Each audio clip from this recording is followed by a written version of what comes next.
amongst the Around the 412 Fantasy Show crew. Yeah, Twitter, apparently. I just read a bunch of tweets on it. So Chase Claypool was traded to the Bears. Chase Claypool is averaging a career low 38.9 receiving yards per game. Big target, has legitimate star potential, which we saw in his rookie season. In the offseason on I'm Athlete, he claimed that he was a top 3 receiver in the league.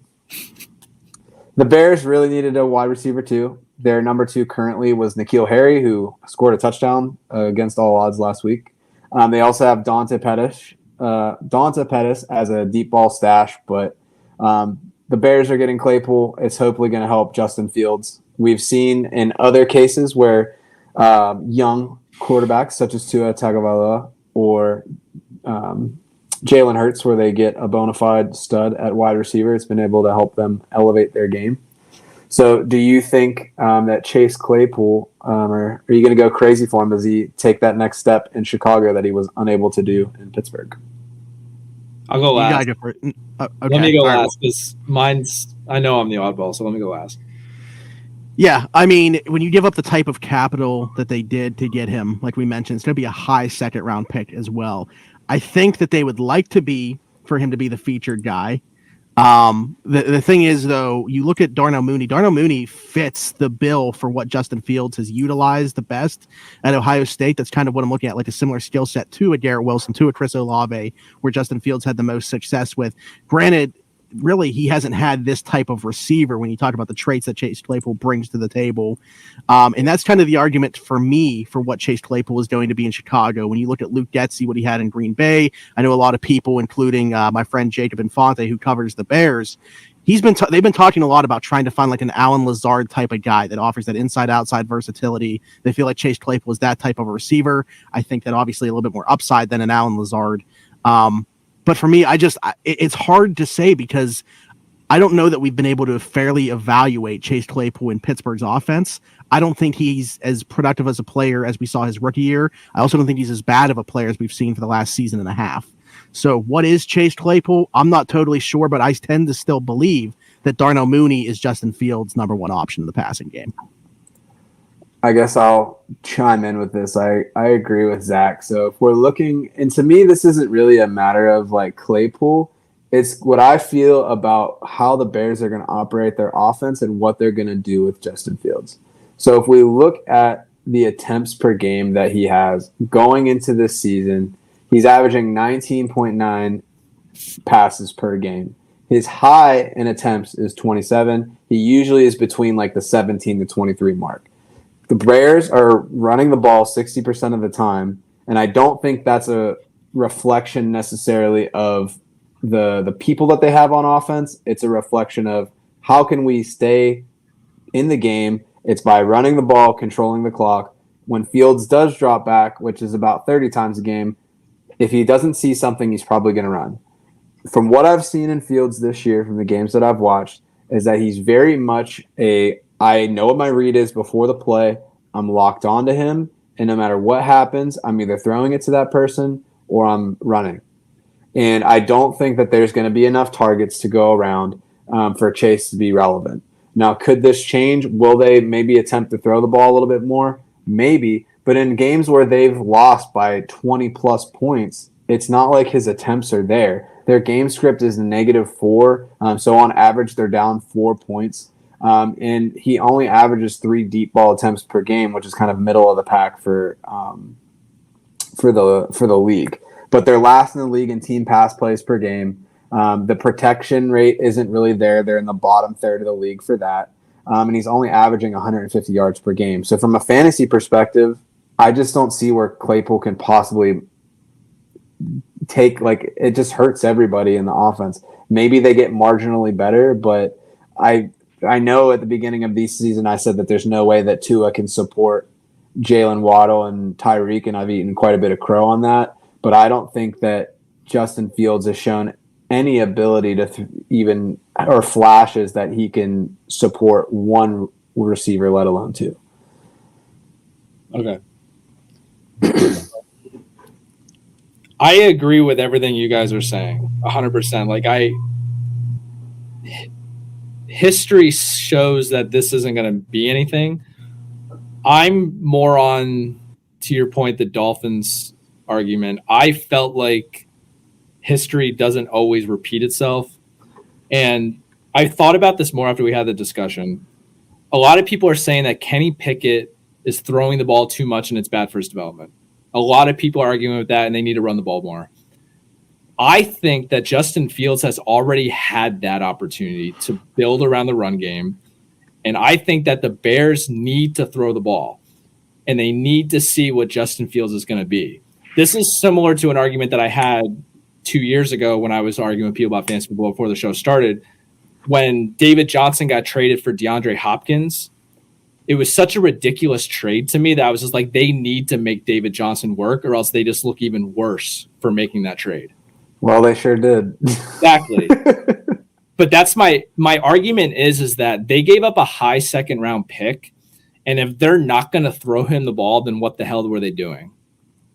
I don't know if it's something that maybe it's going to take the offseason and then they go into the season next year with him still on the team because he's roster control past this year, that they're going to take a next step then. I think that they made this move with the expectation that they want to see what Justin Fields is. They want to give him the opportunity to throw the ball more. And if he throws it 10 more passes a game, you're taking targets away from those battle of mid wide receiver 2 through 4 for the Bears and giving those targets to Chase Claypool, in my opinion. If he can get 6 to 10 targets a week, I think he has more touchdown upside than Darnell Mooney does. And I think that he could be fantasy relevant if they decide to try and take the next step. And I've been on Justin Fields for 3 weeks now, watching as they were changing the offense for him. He's been better fantasy wise. It's just about, to me, that they need to try to justify this second round pick moving forward. I mean, he's been better fantasy-wise, though, because he's had rushing touchdowns in the last 2 games. So it's like, it's not because he's passing better. Right, but he doesn't have anybody to throw to. In my opinion, now he has a second weapon, and I think that they're going to open the offense up more. That's just my opinion. It could be a complete crash and burn, but Chase Claypool was actually on a lot of waivers in leagues that I've had because he's been very below average. And I added him in all leagues. I think that he's a very good stash in this opportunity. You don't have to start him right away. You can see what's going to happen. But I think that the upside is potentially there if they're looking to try and see what Justin Fields is. They're not going to the playoffs, right? Yeah. I think that they should drop back, give him 10 more pass attempts a week. And that little difference could be enough to support both of them. But will they? Because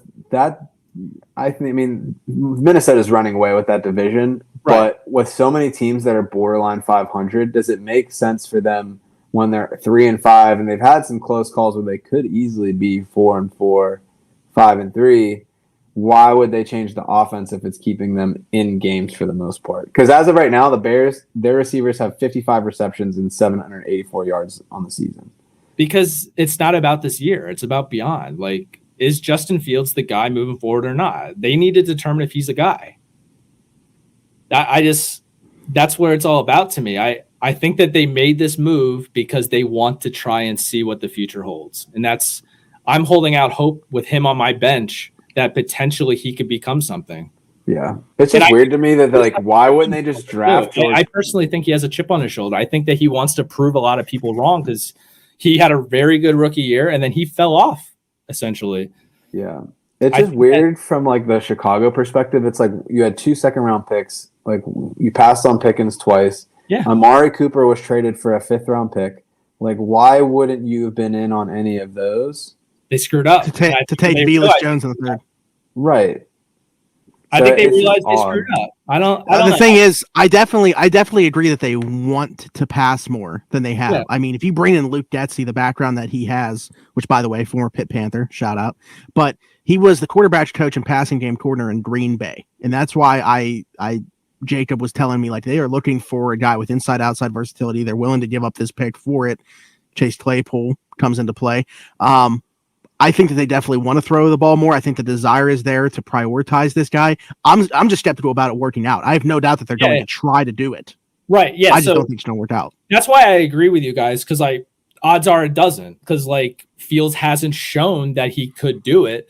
But I think that if you just sit back and ignore it just because the past was a certain way is just not how you should handle fantasy football. You should chase that upside. That's why I was all in on Waddle and Hill, because I just felt like the past is the past. They clearly wanted to include those guys, and look at them. They're potentially both going to be top 5. We were talking about top 15. They might be top 5. Like, you have to, in fantasy football, think of what's obviously most likely to happen, but you need to take risks, because if you make a move like this and it pans out, that's a league winning type move. If you end up getting this guy that was on waivers because he was doing nothing with the Steelers, now all of a sudden he's on the Bears and he's getting 6 to 8 targets, he could be like a Victor Cruz when he came out of nowhere, like that situation. Like, I don't think that they were very good passing the ball back then either. Plaxico shot himself in the leg. I think though, like bringing up the Miami situation, the questions that I had, and I'm assuming for Joe, they had nothing to do with the receivers. It was about the volume. But it was about the it was about Tua. But in this situation with Claypool though, it's my questions are about Claypool himself, questioning the type of player that he is. Do you think that he has the talent? Like, you don't think he has the talent? I mean, I don't think he has the talent. I also don't think Justin Fields has the talent. Like, there was no debate in my mind that Tyreek Hill was still a top 3 receiver when he went to Miami. But it was like, can Tua... Claypool's problems were upstairs, in my opinion. It wasn't physical talent. And if I think that the last few weeks, and I feel like more so this year, he acted like the most mature receiver in this wide receiver room. And even though that doesn't make sense, it still happened. I feel like he learned a lot from all the shit that he took last year. And I think that he's better upstairs. And you're right. It's all about Justin Fields. If he doesn't throw the ball effectively, what I'm saying is going to be a complete dud and he's going to fall off and it's going to be nothing. But I think that they want to try. And I think that Claypool should be rostered because they're making that attempt. That's fair. Okay.